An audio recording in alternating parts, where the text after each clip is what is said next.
Stuck inside my mind in this quarantine house. The light at the end of the tunnel isn't inside.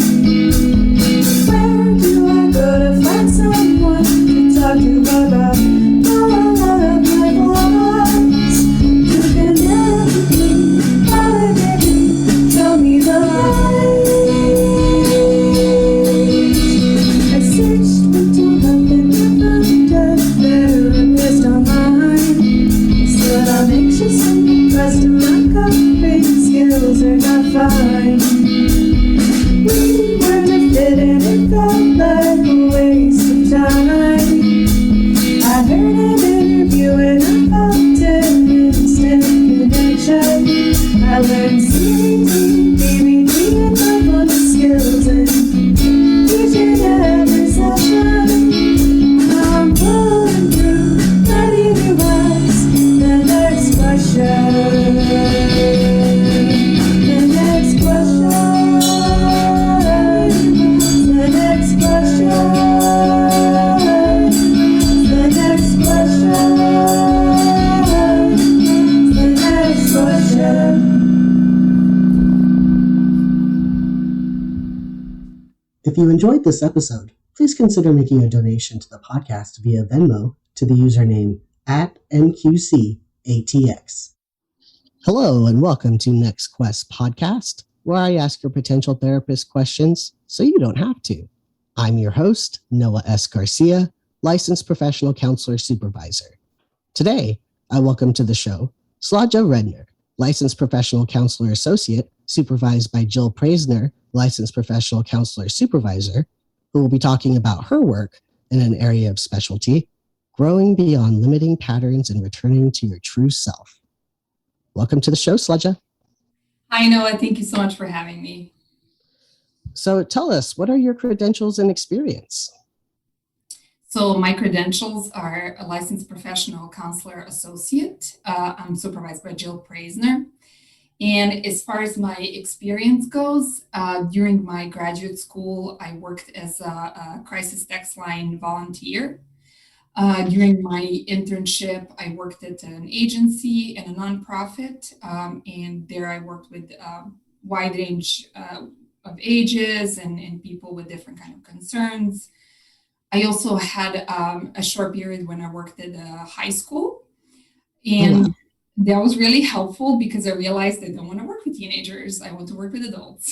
So that's kind of as far as my experience goes. And since finishing school, I worked in a private practice at Austin Counseling Center for over a year. And most of my clients are adults in their 20s and 30s. A lot of them struggle with complex trauma and come to work on issues like self-esteem, negative self-image, overwhelm, being overly emotional, and they notice how that kind of gets in the way of the life that they want to live. Makes a lot of sense. And my understanding is you also do some life coaching as well. Yes, I also, in addition to individual psychotherapy, I offer life coaching. And that's mainly for individuals who perhaps already been in therapy for some time and they processed some major life events and things that were maybe hurtful at some point. And they come to the point of life where they maybe want more or they want to work on some specific goals. So with that, I offer personal growth coaching and creating healthy habits. Very cool. So now I know as an associate, you can't accept insurance. Once you get that full LPC, do you plan on accepting insurance? If not, why not? Yeah, I thought about this a little bit. I'm still kind of like looking at what my options are and I want to make sure that I'm making a good decision. As of now, something that doesn't really appeal to me is that I have to diagnose people, and that's not usually how I work currently. I don't really prescribe to any labels so much, of course, unless client brings something in and that is meaningful to them. So that's one piece of it, but I haven't fully decided yet, so to be determined. Yeah, gotcha. It's insurance, especially if you're a solo practitioner, can be quite a bit of work on the side in terms of administrative time. So you currently practice out of Austin Counseling Center, correct? Yes, that's correct. Mm-hmm. And at Austin Counseling Center, do you accept a sliding scale or have reduced fee appointments available? So I do. And most of my sliding scale spots are currently full, but I do have a wait list, which I constantly update because things change all the time. And I have a form that I ask people to fill out if they want a sliding scale, because sometimes maybe a spot that's easier to fill, that usually I can't fill, maybe people can come into that time. So that's an option as well. So I would definitely encourage anyone who's looking for a sliding scale to fill out that form and get back to me. And I also offer 30-minute sessions, and those are $75. And I find that that's actually much more feasible financially for a lot of folks instead of full fee, and seems to be working great for them. So that's another option that I offer. That makes a lot of sense. Okay. Yeah. Do you have weekend or evening appointments available? I do. I do have a few evening appointments, and I do have Saturdays as well open. Okay, cool. Yeah. Now, is being a therapist your first career? If not, what was? So it is my first career, my first big girl job, if you will. But I had other jobs in the past. Most of my life, I worked in the service industry. When I was about 21, I left Serbia, my home country, to work on a cruise ship. So I did that for several years, after which I moved to Austin. And then I also worked at the restaurant right up until grad school. And when I started grad school, I worked as a graduate research assistant. So yeah, that's my experience. Very cool. Very cool. Cruise ships. I've never been on a cruise ship. They kind of terrify me. I don't know why. I feel like a lot of people go missing from cruise ships. Like, not sure that that's true, but it's true, right? I don't know many instances of that, but I can see. I think it's one of those things that people either love or hate. That's what I keep hearing. Either it's too many people and people don't like that kind of crowd and noise, or it's just super exciting to them. So yeah, I guess maybe I watch too much true crime. That could be possible. Yeah. It was fun. Yeah. I can imagine. I could see that being a ton of fun to work on a cruise ship, though. It is, especially when you're at that age when you kind of like trying to travel. I definitely visited so many places that I don't think I ever would otherwise if I didn't work on a cruise ship. That's really cool. All over the world. It's super fun. Yeah. So, after the cruise ship and the service industry, what is it that drew you to being a therapist?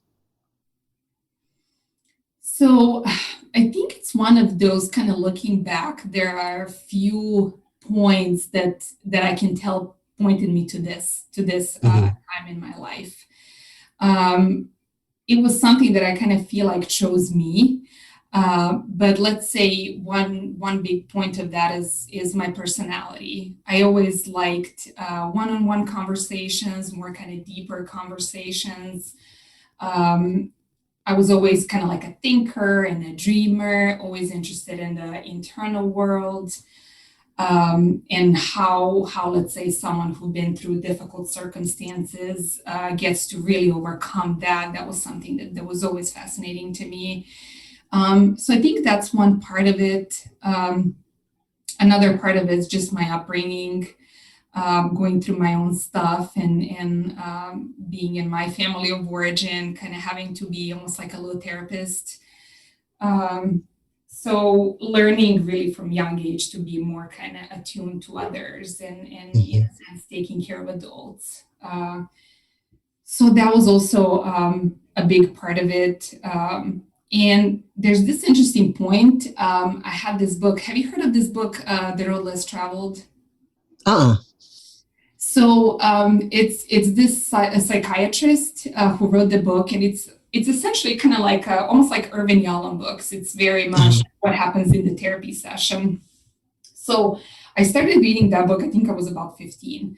And that was the first time when I learned that there's a job in which you sit with people and you engage in deep conversations. And that was so fascinating to me. And I think that was the first kind of window into there's a job in which I can do this, kind of be myself and really engage with people on a deeper level. So that kind of all of those little things fit together. And I had this kind of sense moving through life that that's what I wanted to do. I did feel very lost most of my kind of young adulthood life. But when I moved to Austin, I finally kind of felt like, okay, this is my opportunity. This is my chance. I always wanted to go back to school and study psychology. And just kind of also working through my own stuff. Really noticing that even as I was moving through life and got through different circumstances, I kept repeating same things. Like there was something about it. I kept doing things that were kind of keeping me stuck. So really just kind of being curious about it and wanting to work through that. So then I went to get my psychology, bachelor's in psychology at UT, and then just kind of naturally made sense to get my master's. At that point, I knew that I wanted to do this, be a therapist. Being a therapist is such a weird job, isn't it? I mean, it is. Like when you really think about it, it's so strange. We sit with people, we hold space for people. People tell us, their deepest, darkest things, and it's just such an interesting job. Yeah, I definitely have those moments where I think, how is this my life? This is so great. Yeah. I get to talk to people about these things, especially when I hear something like, I've never told this to anyone. Yeah, there's something really kind of human in that connection that we don't get to do on, a daily basis with other people that we just meet. So, yeah. Right. Yeah. Well, tell us a little bit about yourself. What are your hobbies, interests, TV shows you're watching, music you listen to, pets? I mean, give us some more info. Yeah. So I like kind of, I'm sure most of your guests say the same stuff. I like going out, spending time in nature. That really kind of fulfills me and energizes me. I love going to restaurants, happy hours, spending time with my dog and my husband. My husband is a musician, so I love to go out to his gigs, and especially now that everything's kind of opening back up. That's been super fun to just kind of enjoy live music again. I love trash TV. I don't know if it's trash TV, but I love watching Bachelor in Paradise. That's one of my kind of guilty pleasures, if you will. I just love different shows on Netflix. I'm not really that person who will binge constantly. But yeah, I do like to relax intentionally and just watch some shows that don't need my brain power so much, I guess. Makes sense given the work we do. Oh, yeah. Yeah, that's really needed. What's your dog's name? Rini. Her name is Rini. We adopted her, and that was her given name, which means little bunny in Japanese, apparently. How cute. That's a cute name. Yeah. What kind of dog is she? She is a bull terrier. Okay, cute. Those are cute dogs. Yeah, one of those target dogs. Most people have that. Yeah. Well, that's awesome. Yeah. So in the therapy that you do with your clients, what modalities do you find yourself drawing upon? So recently I've completed NARM training, and NARM is this model. I can tell you more about it later, but it's really for working with complex trauma specifically. But even before I got trained in NARM, I was really kind of like drawn towards these models that were kind of more in-depth, like psychodynamic and Jungian. I like holistic view, always kind of thinking about how this person lives their life in other kind of like aspects, really taking that full person approach.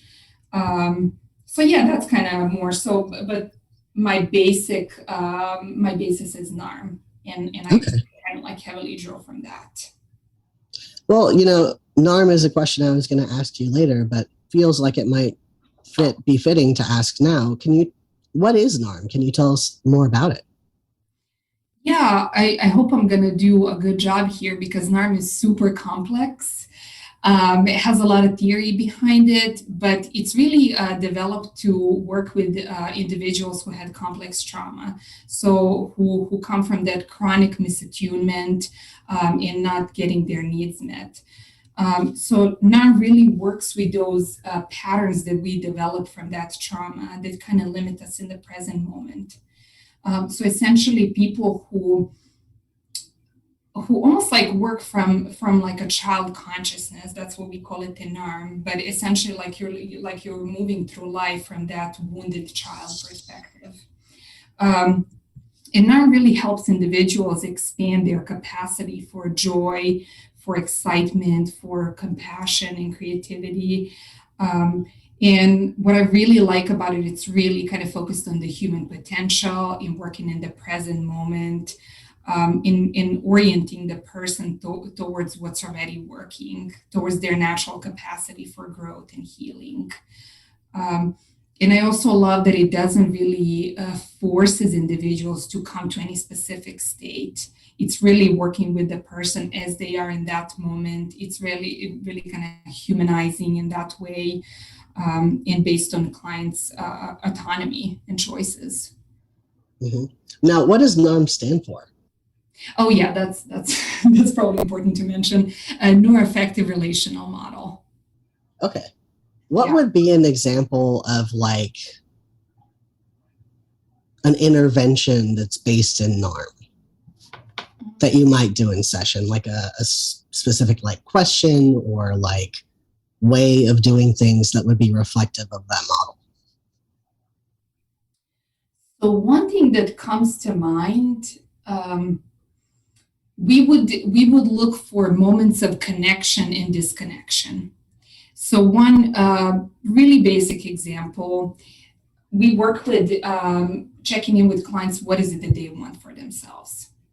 So with tracking this connection and disconnection, client will usually name something they want for themselves. Let's say that's more peace or more capacity to be connected to themselves and others. And you can almost immediately notice that they would either say something or bring themselves out of that. It's almost like they would create that that's impossible for them to have. Let's say for me right now, I'm going to give you an example that kind of works for me. It's pretty recent. When I wrote you about being on this podcast, that was something I wanted for myself. But as soon as I said yes, I could notice that my patterns came up, right? I was like, will I be able to do this? How I'm gonna present myself? So all of these kind of like almost like insecurities, things that would prevent me, let's say in the past, that would come up. So that's that disconnection. I connect to what I want for myself, and immediately this pattern that kind of kept me safe would come in to tell me, don't do this, you shouldn't be doing this, right? But it's coming from that child consciousness, from that adaptation. It's not what I really want for myself right now as an adult. That makes a lot of sense. And I think that would be a really helpful way to approach like resistance in therapy, for example.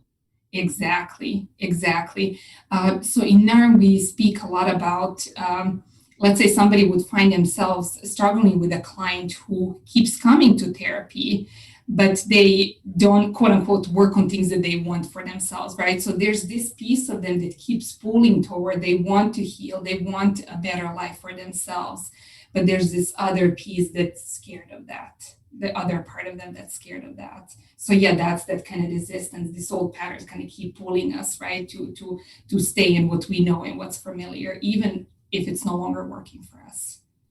So basically what I'm hearing is that resistance is like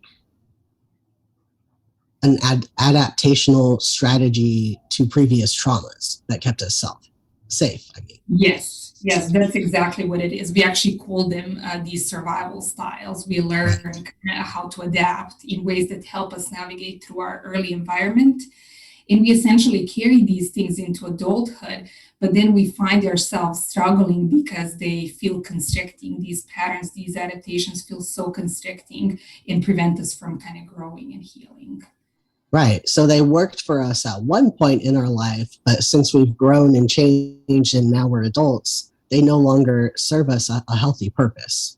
Yeah, that's exactly it. Right. And I think that talking about NARM first was good in this example here in this podcast, because I mean, what we're talking about today is growing beyond limiting patterns and returning to your true self, right? So I think that that's important to have said, because I think it kind of sets the stage for what we're about to talk about. So, I mean, you gave some good examples, but can you give some additional examples of what a limiting pattern might look like for somebody? Yeah, so limiting pattern, the way I see it, it's really anything that kind of keeps us stuck, that keeps us kind of constricted. So it can be any rigid beliefs that we have about ourselves, identities, things that we kind of take ourselves to be, who we take ourselves to be, but it again feels limiting, doesn't feel like it reflects who we are today. Or it can be any triggers that we don't work through.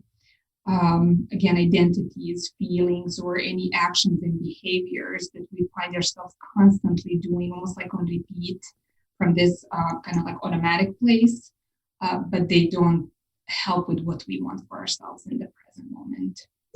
So that's kind of how I see those patterns. It can be self-judgment, people-pleasing, self-sabotaging, self-hatred, self-criticism. Yeah. Gotcha. Mm-hmm. So how do we develop these sorts of limiting patterns?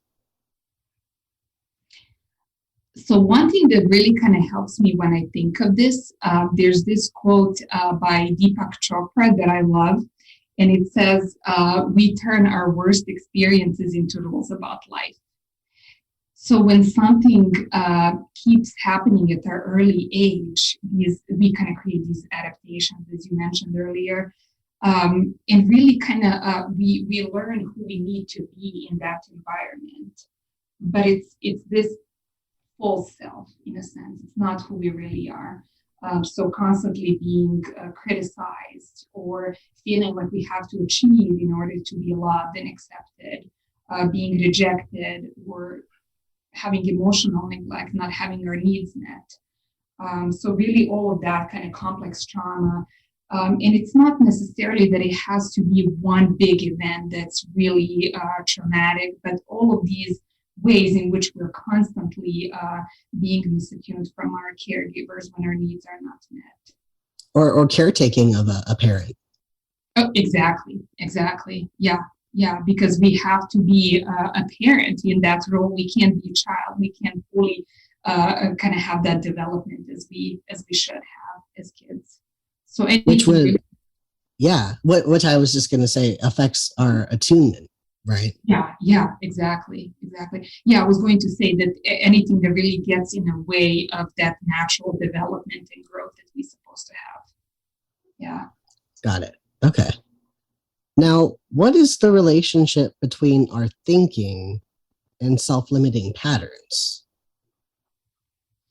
So the way I see it, thinking is just one way in which these patterns are expressed. I think there's a big connection there. So it is one of the ways in which it's expressed, but it's not the only one.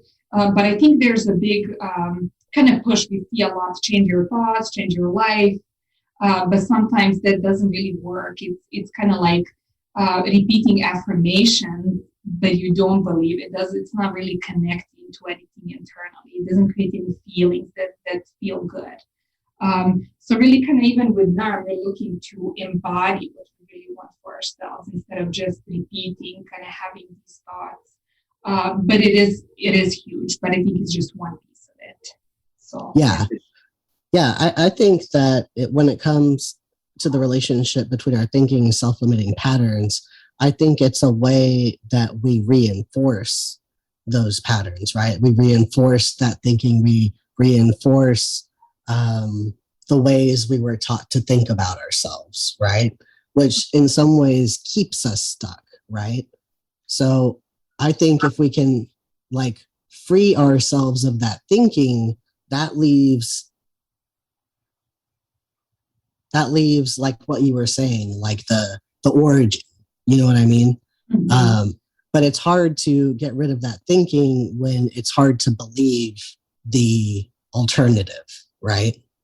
Right. Yeah, I think you're right. We do reinforce with that.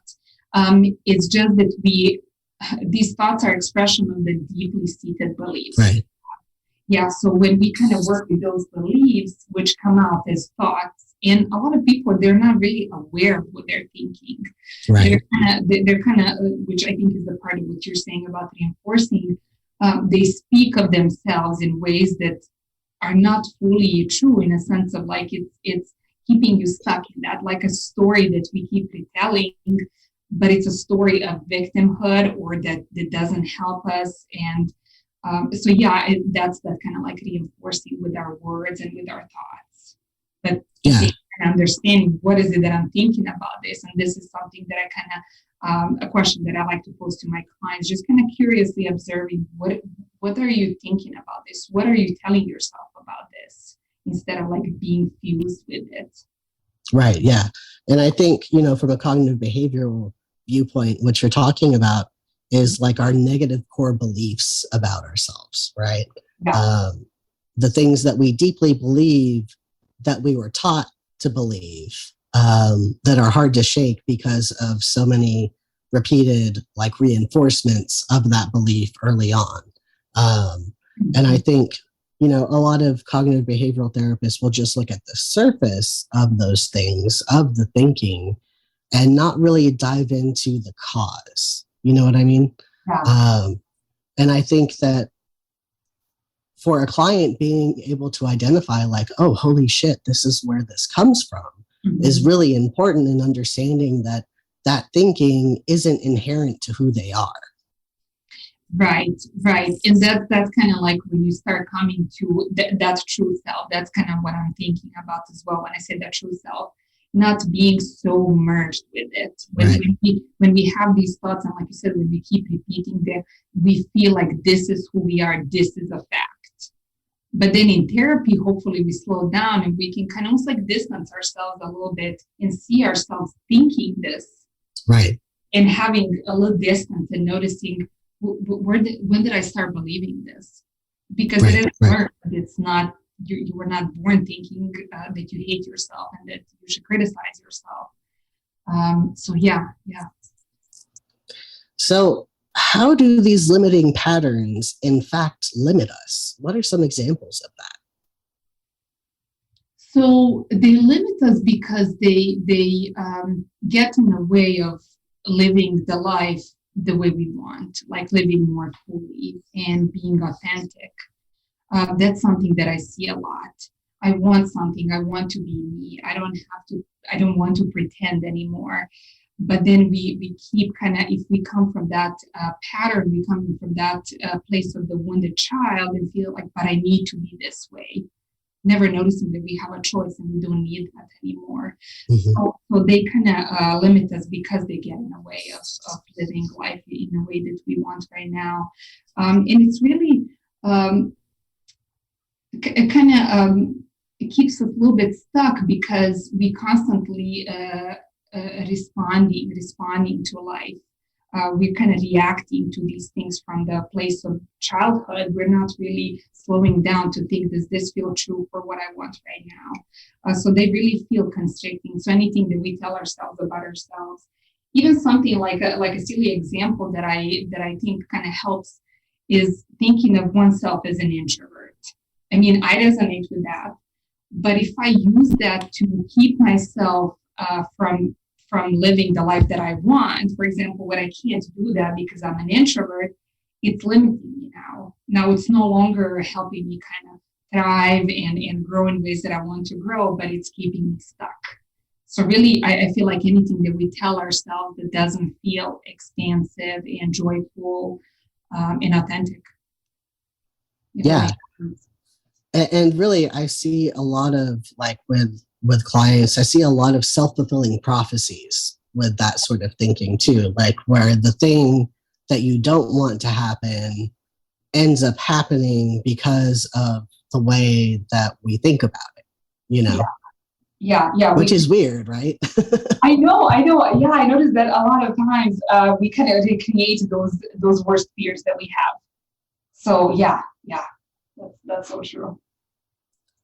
So why is it important to understand our patterns, and how can we know if we're operating from the perspective of a limiting pattern? I think it's important to understand because unless we do, they're going to be just guiding us through life. We're just going to be going through life reacting to things, reacting to people, being triggered, not really seeing people for who they are, but more of like coming from that place. They remind me of someone. Of course, this is subconscious. They remind me of someone, so now I'm just reacting to my perception of what's happening.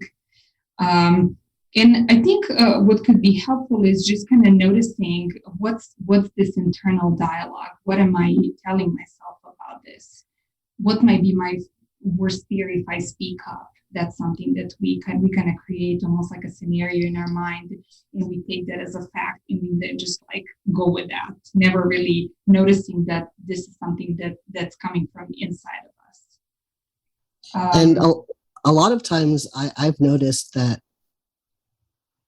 those patterns are fueled by thinking that there isn't generally like evidence for, right? Mm-hmm. Like it's fueled by thinking where it tends to be like, maybe it's all or nothing thinking. Maybe it's, maybe you're catastrophizing. Maybe you're minimizing something, you know? It tends to come from like unbalanced thinking is my perspective. Yeah, I agree with you.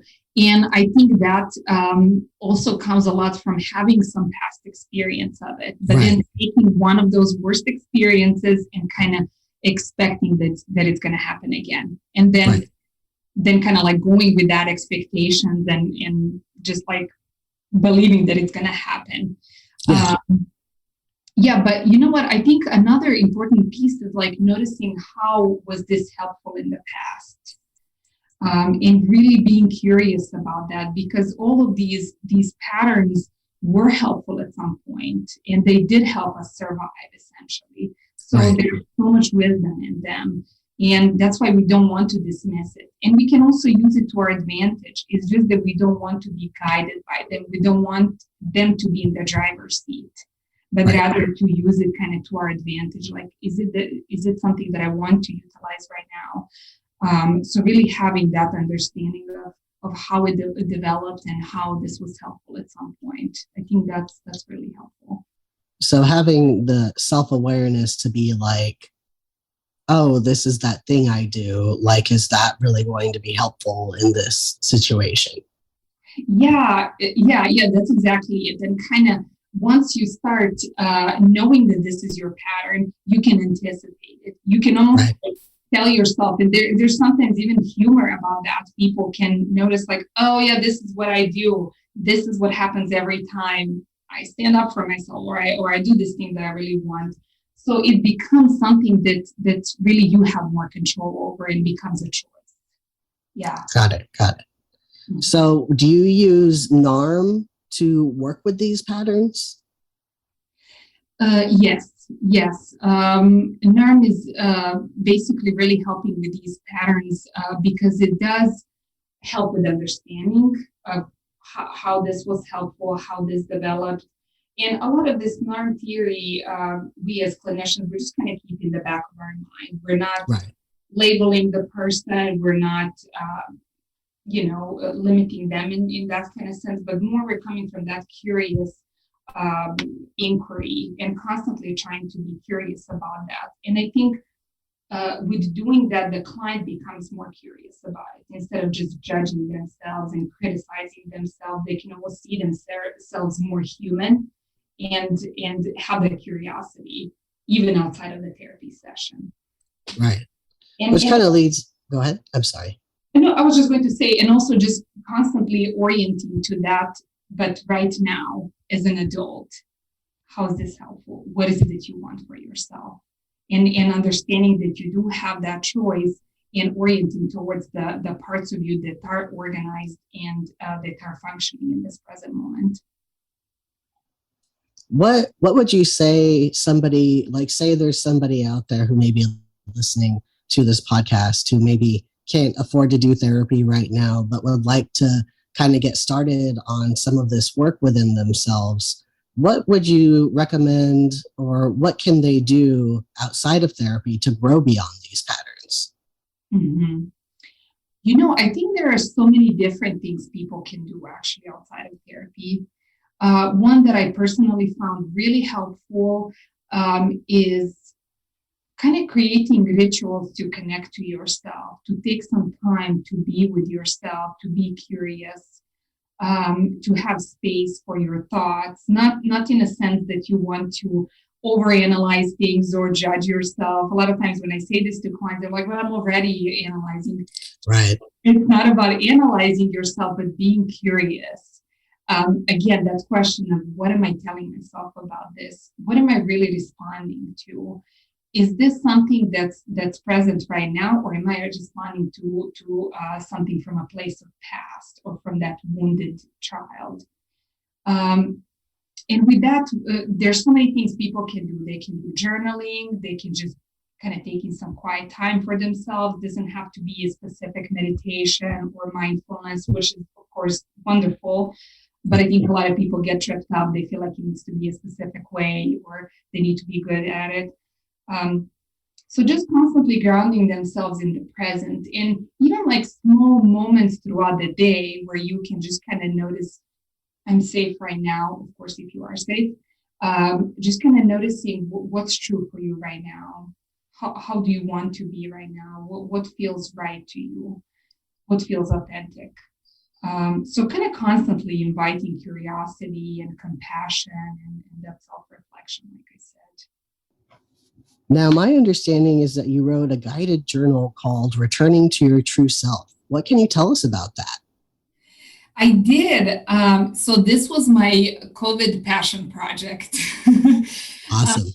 Yeah, I was always interested in self-reflection and journaling. That's something that I do on a regular basis for my own self-care.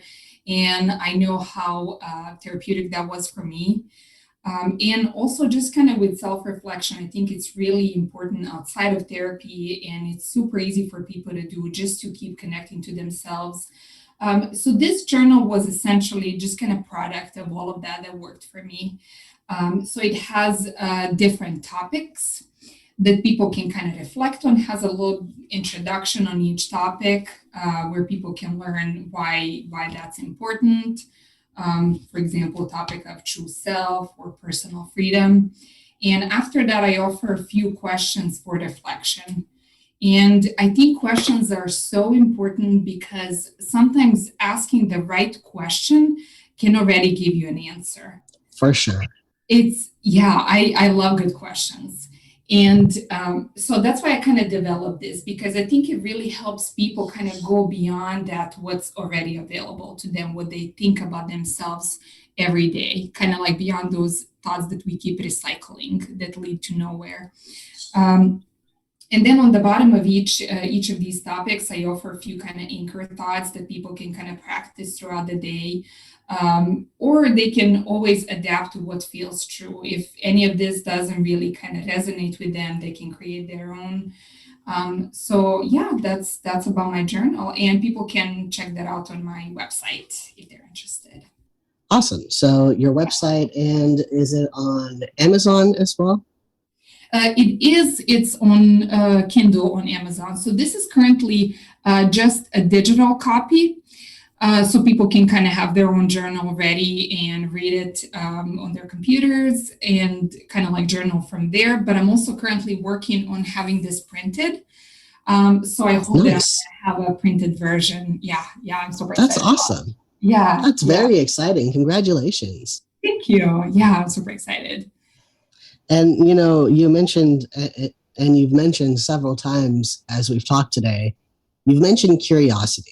And, I think that curiosity is so important, not just as like in being a person and, being curious about ourselves and the world, but I think it's an especially important like trait of a therapist, right? Because curiosity is what leads us to asking the right question, right? Yeah. I just think it's so important. I think so too. That always comes to mind when I think of who do I want to be as a therapist, how I want to show up with my clients. I think curiosity is the most important thing. It doesn't put us in that place of I already know, I'm gonna fix you, or let me tell you about you. But it's really kind of inviting that. And kind of like I said earlier, the more we do that with our clients and we kind of inquire about that instead of assuming and labeling, clients get to do that outside of therapy sessions. Right. They do that themselves constantly. They kind of internalize that. So I totally agree. I think that's super important. Awesome. Well, shifting gears a little bit to you as a therapist, and thank you for the beautiful information that you provided today about limiting patterns. So back to you as a therapist, what kind of experience do you have working with particularly vulnerable clients, such as those who are transgender, undocumented, or BIPOC, to name a few examples? Mm-hmm. Some of my experience with those populations is around first and second generation immigrants. I think a lot of people are kind of drawn to me because I'm in that category as well. And I also find often that people who are kids of immigrants, they struggle a lot because they almost like live in two different worlds, and that brings a lot of that kind of like, again, complex trauma a lot of time. So that's something that I work with a lot. And with other populations, I don't have as much experience, but I'm trying to be open and keep learning. It's not that I'm really closing myself off from working with those people. It's just that currently I've been kind of focusing more on trauma. And that's who is kind of drawn towards me at this point. Okay, cool. I know a lot of people will, make an appointment, and then sometimes that appointment can be, a month out or so, and they're just anxiously anticipating meeting with you for the first time. So to try and help with some of that anxiety that a new client can experience, what could a new client expect from an initial session with you? And what about on an ongoing basis? Mm-hmm. Yeah, great question. I think this really depends, at least from my perspective, how much I already know about the client. So, some clients, when they reach out, even in that initial email, they offer a lot of things already. And sometimes not that much. So in that, I usually have an initial consultation with them before we even decide to work together, just so we can see if it's a good fit, if I can really help with what they're looking for. So it really depends on that. And I always like to check in really what does the client want, where they are in their journey. Some people kind of come to therapy not really being sure what's not working. Some people are very therapy savvy and they know exactly what they want to work on, and what they expect from therapy. So it really depends, but kind of like I always like to check in with clients, and this is very like along with NARM. I like to ask them what is it that they want from our time together, and I do that in the very first therapy session as well, especially if I already have a lot of information about them. So there's always a bigger goal that they have for themselves, and we just kind of take small parts of that through each session and work on those goals. Sometimes I feel like clients find this question of what they want for themselves a little bit overwhelming.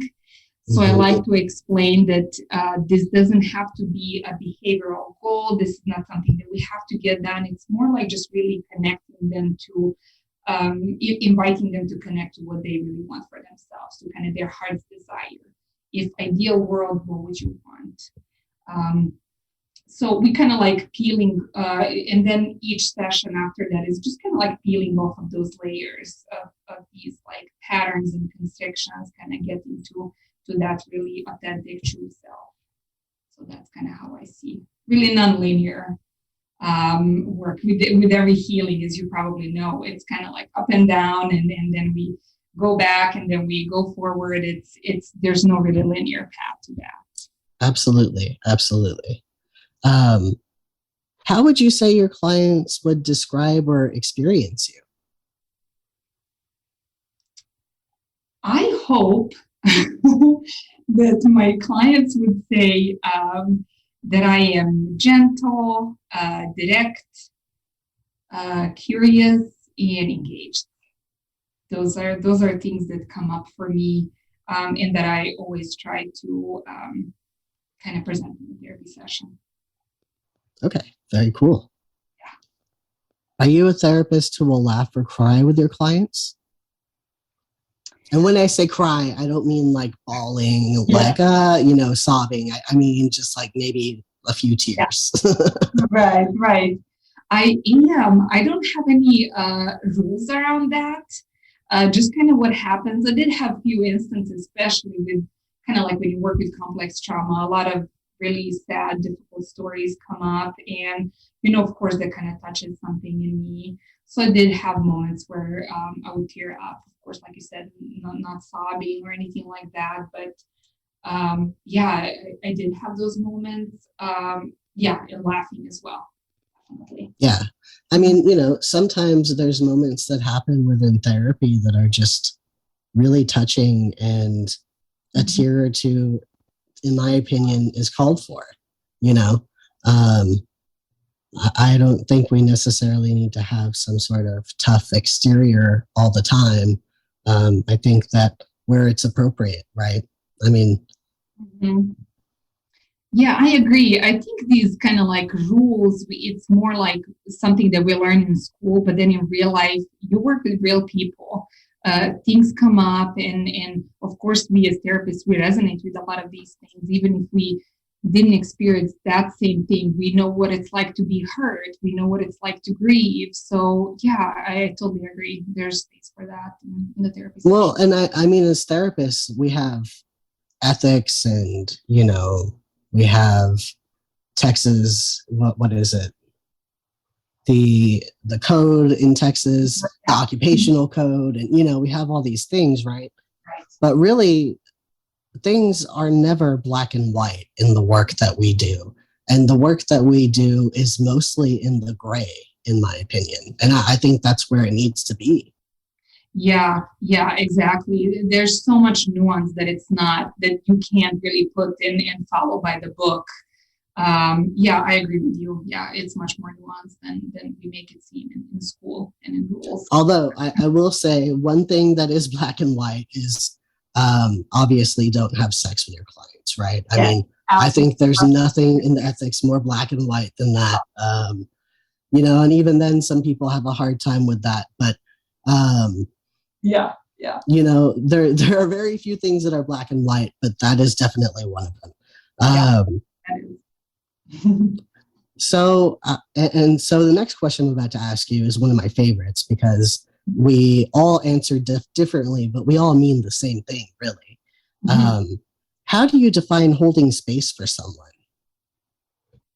I really thought about this. I feel like this is very therapist question to ask. Totally.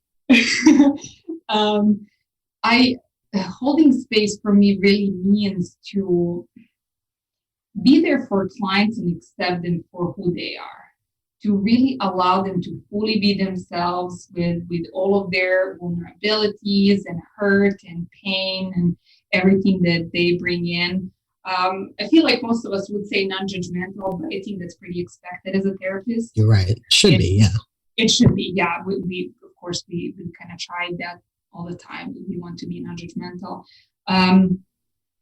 Just allowing people to kind of like, again, going back to that curiosity, to be there for themselves, to to not judge themselves, have that compassion that there is a person in front of us. Help them kind of cultivate that self-trust and self-acceptance. That's what happened for me. Okay. Now, what is the best advice you've ever received from a supervisor? And it's okay if it's not from Jill. I'm sure she'll be okay with that. I'm sure she will. Well, you know what? I do have one that I did receive from Jill that was really helpful, especially at the beginning where I was kind of struggling still with my, working for the first time as a therapist. So one thing that she told me was to just be my best self, that I don't need to be like anyone else, that I don't need to kind of pretend into this role of a therapist, but that I just need to really show myself and be my best self. And that really helped me. And I think, again, sometimes like we have this idea as we're learning about therapy in school that we need to be a specific way. There's this image that we have of what a therapist looks like. And it's usually this kind of like cold, detached, rigid. So that was really helpful to me, just kind of allowing me, kind of almost like giving me that permission to do that and be myself. Absolutely. I think it is so important as a therapist to be authentic, because I think, I'm of the opinion that when we're not authentic, a client can see right through that and like call our bullshit. You know what I mean? Yeah, exactly. But then again, I'm also very Rogerian. I'm very into the non-judgment, the unconditional positive regard, authenticity, transparency, all those sorts of things. Yeah. But yeah, that is really good advice. I do have another one. Yeah. And this didn't come from Jill, but it came from one of the NARM therapists from the NARM training. And I thought this was really great. And it was about, how we constantly, let's say in therapy, you want to be attuned to your client. Right. But they said something along the lines to be careful whether we attuning to the child consciousness, because sometimes client brings something and it's, let's say their default is to cry. There might not be really that there's sadness, right? There might be other feelings that are underneath all of that. Mm-hmm. But if we constantly keep attuning to that, to let's say they say that it's sadness at the beginning without really exploration, we're just kind of perpetuating that same story potentially. So really kind of being mindful and being curious again about where is that coming from? Is it coming from this kind of like adult self, what's happening in the moment, or is this kind of almost like reenacting that old wound? So I thought that was really helpful. Gotcha. Yeah, that's really interesting. It's very reminiscent. We're talking about like more childlike and younger versions of selves. It reminds me a lot of like parts work too. Yeah, it does. I did some IFS trainings in the past, and I feel like that's language that naturally at least comes up for me, because we are kind of thinking in parts of ourselves. There's different parts at different times, and kind of like that shadow part as well. So Mm-hmm. yeah, it does remind me of that as well. So, what have you personally learned about yourself and or the world through your practice so far? Mm-hmm. One big learning point for me was listening to myself and always trying to make decisions from an authentic choice and from that place of what feels true to me, and not really go with that fear, not kind of making decisions from that fearful place, and really thinking long term, is this something that's gonna that I'm going to value a year from now? Or is this something in the moment that's going to appease me, but it's not really kind of purposeful or meaningful? So really trusting myself with decisions and doing what feels true to me. That's a big thing to learn. Yeah. I mean, of course, I'm keep learning that. It's not. Yeah, I mean, it's a perpetual process. It's not just a learn and you're done type of thing. Yeah, there are always new challenges coming up that kind of push me to keep doing that. So what do you do to take care of yourself? And is there one thing after a really hard day that you just absolutely have to do for yourself? Mm-hmm. Well, I try to be really intentional with how I spend my time. I think that's a big thing for me. I kind of have professional things that I do that keep me in the learning mode, and the group that I meet with, it kind of helps me work through some of the cases. Of course, I meet with my supervisor. So there are things professionally. And then personally, something that really helps me is just having a morning routine, taking care of myself first thing in the morning, kind of going back to my intention for myself that day.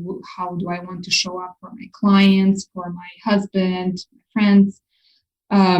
Journaling, like I mentioned, that's something that I do daily. Again, helps me that connecting with myself and being more at peace and from the present moment. What else? Spending time in nature. I don't know if there's one thing. I just try to do things consistently so I don't get into that burnout state. Really having fun outside of therapy, finding time for personal interests and things like that. That really helps me. Gotcha. That makes sense. Yeah. How would you define happiness? This is a good one. It's a hard question. It is a hard question. Yeah. I think happiness is almost like a byproduct of living purposefully and meaningfully. Oftentimes when I hear I just want to be happy, I kind of have an issue with that because I think the happiness itself is not so much the goal, but I think it already happens if we're doing things that feel true, feel authentic to us. If we lead a meaningful life, I think happiness will be there. And of course, that doesn't mean that everything will go great. And we will have challenges and all of that, but that knowing that I will be okay. And I know that I'm on my path. Kind of that to me, what happiness is. Good answer. I like that one. Yeah. Well, and I think that happiness isn't like a final state that's achieved and then you're just happy forever. Like Yeah. it's fleeting. It comes and goes. It's not a state of being. I agree. Yeah. So the next couple questions are some more vulnerable questions, as if this whole thing hasn't been vulnerable already.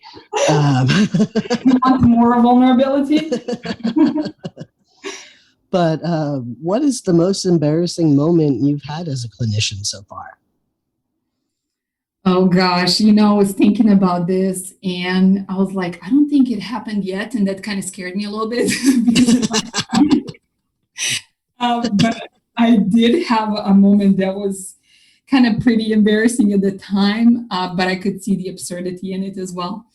This didn't happen during the therapy session, but when I worked with adolescents at the high school, I had to work with their parents as well.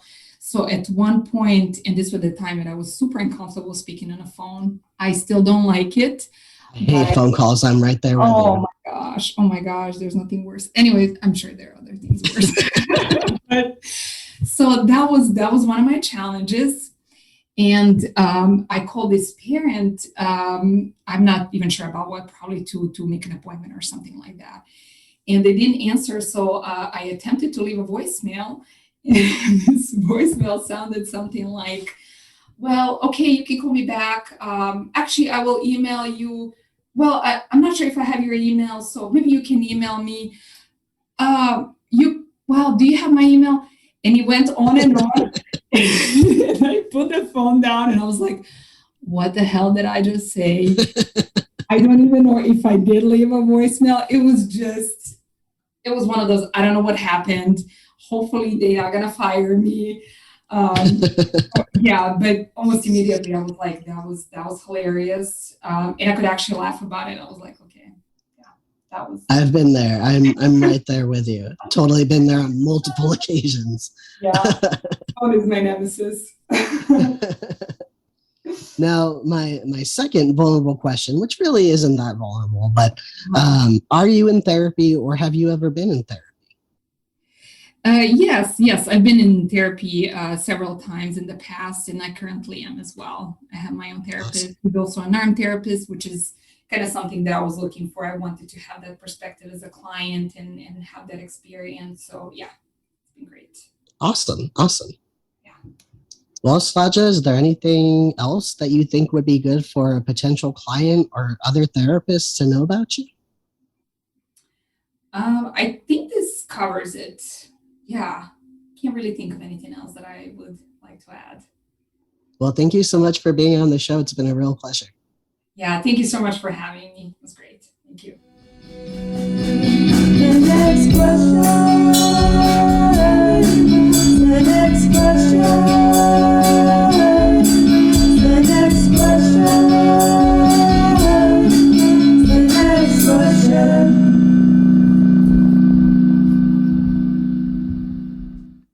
Thank you for listening to NextQuest Podcast. I learned something new today, and I hope you did too. Stay tuned for our episode next week featuring Callye Lawrence, licensed professional counselor, who will be talking about her work in an area of interest, self-compassion for cynics. NextQuest Podcast is sponsored by Jan Dimmitt Resources. Save yourself the time and stress of credentialing and let the experts at Jan Dimmitt Resources do what they do best. For over 20 years, Jan Dimmitt Resources has provided administrative support and credentialing services to mental health professionals in Texas and beyond. Visit their website at jandimmitt.com. That is JANDIMMITT.com, or call 512-731-5725 for more information on all the ways they can make running your practice easier for you. NextQuest Podcast relies solely on donations to keep this project going. Please consider becoming a patron on my Patreon page at www.patreon, that's patreon.com/NextQuest or you can make a one-time donation on my website at www.nextquestcounseling.com/about-NextQuest-podcast. You can also support the podcast by liking our Facebook page. Until next question, this is Noah Garcia signing off.